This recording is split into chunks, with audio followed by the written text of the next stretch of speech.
Você já deve ter ouvido falar a respeito do tal chip da beleza ou de implantes hormonais. Talvez conheça alguém que fez um desses implantes, ou mesmo você fez um desses implantes. Quem sabe não foi nem para fins estéticos, foi para tratamento de sintomas de menopausa ou alguma outra razão. Mas você pode estar se perguntando, isso faz mal para a minha saúde? Isso é seguro? O que nós temos de real na ciência a respeito disso, falando destes implantes? Porque eu sei que por aí tem muita informação divergente e muita gente fica na dúvida. Vê gente falando que faz mal, vê gente falando que não, que faz bem, tem gente que mostra artigo científico ali, outro aqui, aí tem uma posição do CFM, tem uma posição da Anvisa, tem uma posição das sociedades, e o objetivo no vídeo de hoje é esclarecer isso da forma mais técnica e pragmática possível. Vamos lá então? Vamos para o vídeo de hoje?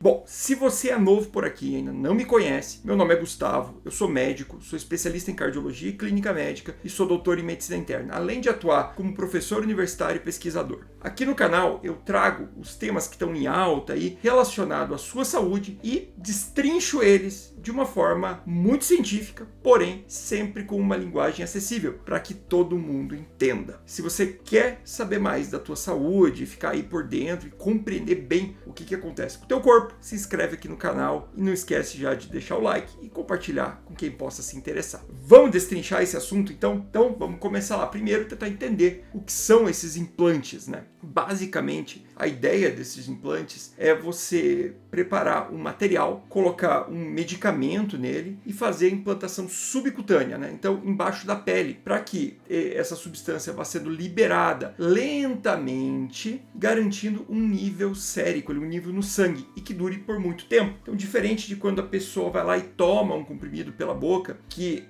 ela absorve aquilo, ele faz um pico terapêutico e depois ele vem caindo lentamente, depois a pessoa precisa tomar outro para o remédio voltar. A ideia do implante ela é muito boa, já que ele ficaria ali liberando continuamente. Bom, existem implantes já bem estudados e liberados? Sim, existem, mas para uma razão bem específica. Acho que aqui não há controvérsia nenhuma, que é para o uso contraceptivo. Mas aí é um uso bem específico de um tipo específico de hormônio, tá? Que é um hormônio progestágeno, que ele tem função contraceptiva. Os colegas aí ginecologistas utilizam bastante ele, porque ele tem uma eficácia muito alta em garantir a contracepção, maior até do que, por exemplo, a pílula anticoncepcional oral, tá certo? Isso está bem estudado, está bem documentado, é comercializado pela Anvisa, pode ser colocado em consultório, está francamente estudado. Qual que é o problema? O problema é que utilizou-se dessa técnica para começar a colocar outros hormônios. E a gente vê por aí, por exemplo, implantes de gestrinona, implantes de testosterona e a coisa mais bizarra que eu vi foi um paciente que chegou com um implante de semaglutida, que é o Ozempic, que simplesmente não existe isso daí. Então,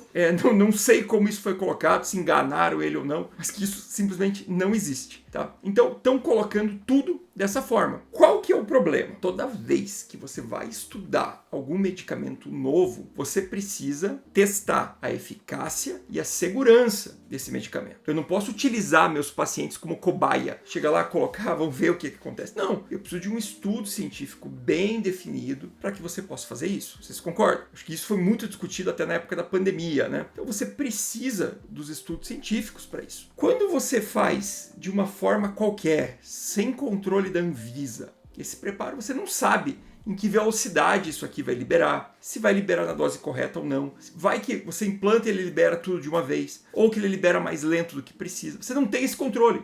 Por quê? Porque você não tem estudos sobre isso. E aqui a gente chega no primeiro ponto. É por isso que nenhum implante hormonal, exceto o Implanon, que é utilizado lá para método contraceptivo, é liberado pela Anvisa ou por qualquer agência reguladora, tá? FDA, EMA, todas do mundo, não é liberado. Por quê? Porque não tem estudo demonstrando, primeiro, o básico que você precisa, que é essa segurança ali e essa liberação. Esse seria o estudo de fase 1 e fase 2, que é aquela fase inicial que você ajusta se o medicamento libera de fato a dose, testa a dose, vê com diferentes pesos, altura, superfície corporal de pacientes, se você precisa adaptar ou não. Então, não tem isso, beleza? Começamos por aqui. Agora, no segundo momento, você precisaria daí dos estudos de fase 3. O que são os estudos de fase 3? É você ir lá, colocar o implante, fazer um placebo, né, ou seja, um implante sem nada, num outro paciente e testar ásia, mas principalmente segurança, porque eu preciso saber se isso não causa mal, né?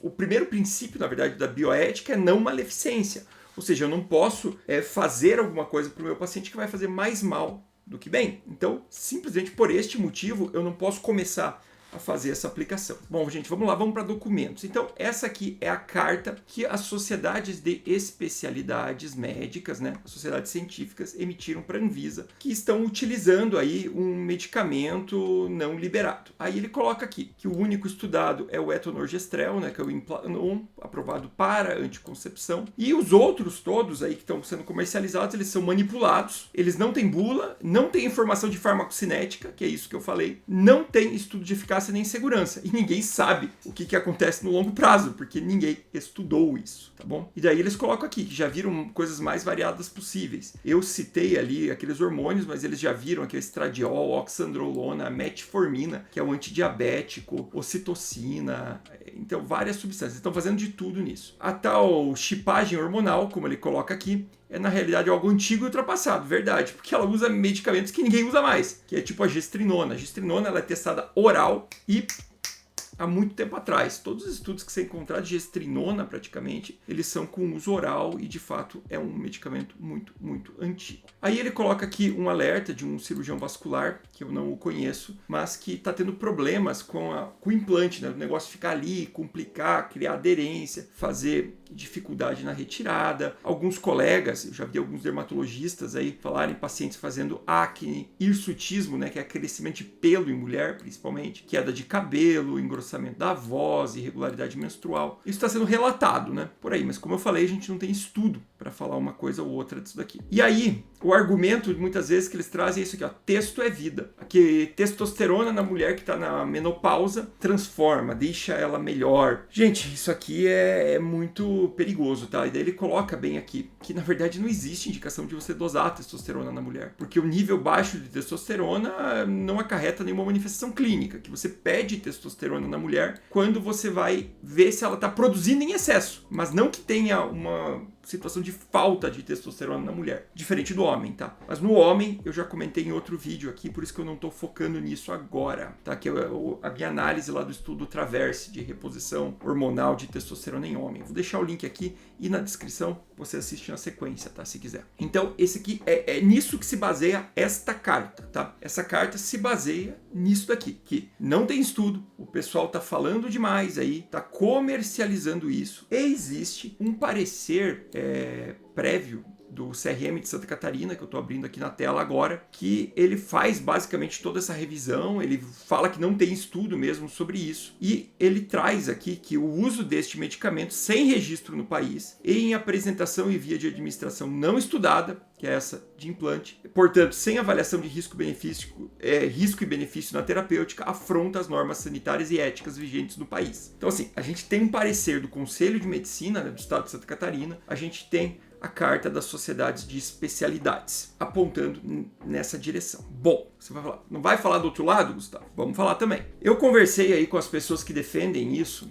esse implante, e eles falaram assim, não, a gente vai mandar alguns estudos para você. E me mandaram, tá? O primeiro tá aqui, eu não vou expor o nome dos autores, nem nada aqui, mas ele é uma revisão sistemática, coloca aqui, sobre implantes hormonais. Quando eu fui ver, ele é publicado nessa revista aqui, que não é uma revista indexada, tá, gente? Não é uma revista indexada. O que é uma revista indexada? É uma revista que tá nas bases de dados principais, ela é uma revista brasileira, essa daqui. E aí, quando a gente vai pro método, o que a gente percebe? Que não é uma revisão sistemática, tá? Ele é uma revisão simples. Ele pegou alguns termos como implante hormonal, testosterone, hormônio e mulher e jogou no Google acadêmico, PubMed e Cielo. Então, assim, primeiro que não é assim que se faz uma revisão sistemática. Você tem que criar uma estratégia de busca adequada para cada base que você vai utilizar. E o termo tem que estar na língua fonte, né? Então, a língua qual que seria? Inglês. Que se utilizaria. Tá bom, vamos ser flexíveis aqui e entender que colocar em inglês. Ainda assim, não é assim que se faz. Você tem que pôr and, or, definir qual que é os critérios. Então, você vai colocar o quê? Vai colocar estudo observacional? Se você está querendo avaliar a eficácia, você precisa incluir estudos de ensaio clínico, né? E ele não coloca nada disso. E daí quando a gente desce aqui neste estudo, o que aparece aqui? Que incluíram 11. Falei, bom, 11 trials, né? Quando a gente vai ver, não. Ó, tudo revisão. Revisão. Outros que não tem nada a ver com isso, sabe? Estudos observacionais misturado com revisão. Então, assim, ela não faz a análise, só revisa, fala assim, olha, isso. E chega a uma conclusão que é pauta dentro da saúde. E coloca aqui, basicamente, na verdade, a conclusão, apesar de ter feito um estudo simples, assim, e não seguindo uma metodologia correta de revisão sistemática, a conclusão que chega é que, ainda assim, o resultado é incoerente e inconsistente, tá bom? O outro estudo que me mandaram é esse aqui, da Revista Científica de Tocantins, de volta, não indexado, uma revista nacional. E esse daqui é um estudo que o pessoal aplicou, pegou lá 10 mulheres que já estavam utilizando o implante e aplicou um questionário. E delas falaram que melhorou os sintomas. É basicamente isso que ele faz. Então, bom, primeiro, não tem cálculo amostral. Como é que eu sei que isso aqui é representativo? Segundo, se eu peguei pessoas que já estão usando, será que eu já não filtrei as pessoas que deu ruim, já que elas já estão usando? Os que deram ruim nem entraram na pesquisa? E 10 é uma amostra condizente? Eu tenho algum grupo controle? Não. Então, o estudo não fala nada disso. Ele só mostra que dessas 10 mulheres, assim, elas melhoraram os sintomas. Então, é isso que o estudo traz. E ainda ele chega a uma conclusão audaciosa aqui, eu achei, ó. Os mitos acerca do estudo em questão se fundamentam no senso comum, sem qualquer evidência científica contraindique seu uso. Gente, eu não preciso de uma evidência científica para contraindicar o uso. Eu preciso de uma evidência científica para indicar o uso, né? Caso contrário, eu sairia fazendo qualquer maluquice na medicina aí, sem evidência científica. Porque não tem nenhum estudo que contraindique. Vocês entendem? Isso aqui não tem lógica. Eu não preciso de uma evidência para contraindicar alguma coisa. Eu preciso de uma evidência para indicar alguma coisa, que eu não tenho. E daí ele ainda continua, ó. Prova disso são as participantes que revelaram suas dúvidas e receios quanto a expressões e ideias que tiveram contato por parte de pessoas próximas ou em mídias sociais. E mesmo assim fizeram uso do método e estavam usando durante o estudo e confirmaram os benefícios, superando qualquer notícia falsa ou duvidosa. Gente, eles pegaram 10 pessoas que são adeptas do método e aplicaram. Possivelmente, se você pegar 10 usuários de cocaína ou usuário de crack aleatório e aplicar e falar assim, você se sente bem aí usando a droga? A pessoa vai dizer que sim, tá? Talvez você chegue num resultado desse. Você pode concluir que a droga é boa? Não, né? Ah, não, mas eu posso prescrever então, porque eu tenho 10 pacientes que utilizaram e eu não tenho nenhuma evidência, entendeu? Não tem lógica essa argumentação deste estudo aqui particularmente, tá? Eu não tô colocando esses estudos que eu critiquei aqui, tá? Não tô nem colocando o nome dos autores, nem o título, porque não quero expor a pessoa, não é isso. Eu tô realmente debatendo aqui do ponto de vista científico, beleza? Bom, então, o que eu acho que precisa para você poder justificar? Eu sou contra implante hormonal. O modelo que está hoje, não temos evidência, não tem o registro da Anvisa, tem o CFM falando contra, tem o Sociedade de Especialidade falando contra, tá? Então, a princípio, sim. Posso mudar minha ideia? Claro que eu posso mudar minha ideia. Se fixar numa ideia e ficar nela pro resto da vida, isso não é nem inteligente, tá? Então, antes de eu dizer como que eu vou mudar minha ideia a respeito disso, queria que vocês escrevessem aqui nos comentários qual é a opinião de vocês sobre isso e pedir para que vocês compartilhem esse vídeo com mais pessoas para trazer mais gente para cá para enriquecer o debate. Você tem uma evidência diferente dessas que eu expus? Coloca aqui, obviamente com educação, tá? Eu preciso voltar nisso, porque sempre que eu pego um assunto polêmico desses, o pessoal começa a me xingar e me ofender pessoalmente aqui embaixo. Mas eu quero discutir isso do ponto de vista técnico. Então escreve aqui, sugere um artigo e eu vou rebater e discutir numa boa, independente da tua ideia, tá bom? Mas a minha posição até esse momento, já deixei clara, é contrária. Como que eu mudaria a minha posição então? Então, para eu começar a apoiar aí a prática, o que precisa? Precisa de um estudo bem feito. Como é que seria um estudo bem feito nesse caso? Pega participantes com a determinada indicação que você quiser lá. Então vamos pegar aqui, por exemplo, perda de libido. Vamos lá. Eu quero testar aqui o implante hormonal. Beleza, vou aprovar na CONEP, o Comitê de Comissão Nacional de Ética em Pesquisa. Vou chamar os pacientes e vou aplicar um termo de consentimento. Olha, você vai fazer parte de uma pesquisa. Se você está fazendo parte de uma pesquisa, você não pode ser cobrado pelo procedimento que vai ser aplicado, tá bom? Já que eu vou testar, né? Se for algo que já existe, até é diferente, mas como é uma tecnologia nova, é vedado cobrar nesse caso, tá? Então o paciente assina lá e aí ele vai ser randomizado. Ele vai receber ou o implante hormonal ou ou então um placebo, que é um implante que não tem hormônio. E aí nós vamos acompanhar estes pacientes. Antes disso, vamos fazer um cálculo amostral para ver quantos pacientes eu precisarei para afirmar eficácia e quantos pacientes eu precisaria para afirmar segurança. Fazendo isso, eu tenho um estudo bem desenhado e eu posso começar a conduzir. Obviamente, esses estudos eles precisam estar registrados, né? Eles precisam estar registrados, eu já expliquei isso. Tem um vídeo aqui que eu falo sobre a história da indústria farmacêutica, tá? E lá eu coloco que houve um tempo que sim, eu lá, Gustavo, ia desenhar o medicamento aqui para minha droga nova e se ele não desse certo, eu não publicava. Mas, recentemente, é obrigado a publicar todo estudo envolvendo uma droga. Então, ele vai precisar ser registrado neste site aqui, que é o Clinical Trials, tá bom? E quando ele encerrar, seja positivo ou negativo,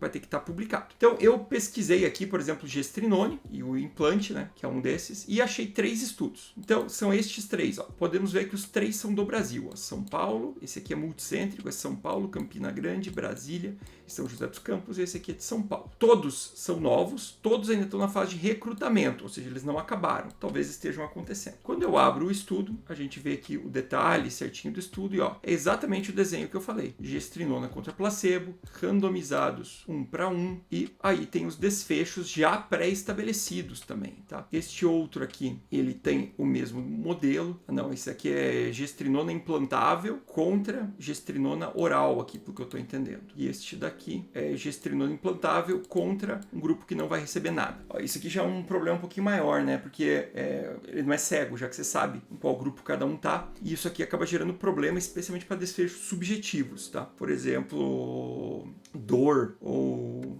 disposição, como isso aqui é subjetivo, o efeito placebo ele é mais intenso nessas condições. Então, o ideal seria ter lá o implante placebo, igual tem neste daqui. Bom, basicamente, então, né, gente, o que eu quero dizer? Em resumo, hoje não temos evidência de segurança. Pelo princípio da não maleficência, não seria indicado fazer esse tipo de implante. Pode vir a mudar com estudos futuros? Pode, mas a gente precisa de trials, de ensaios clínicos, tá bom? Então, se alguém conseguir fazer o ensaio clínico e randomiza, se tiver o benefício, ótimo, tá? Ah, é caro o ensaio clínico? É caro, eu já falei sobre isso em outros vídeos, mas você consegue patrocinadores, eu garanto que para isso aqui, os produtores destes implantes, eles ganham bastante dinheiro, né? Já que sai caro um implante desses, eles poderiam patrocinar isso daí, patrocinar um estudo assim. E também poderia tentar financiamento de alguma instituição, alguma outra coisa. Mas, de fato, gente,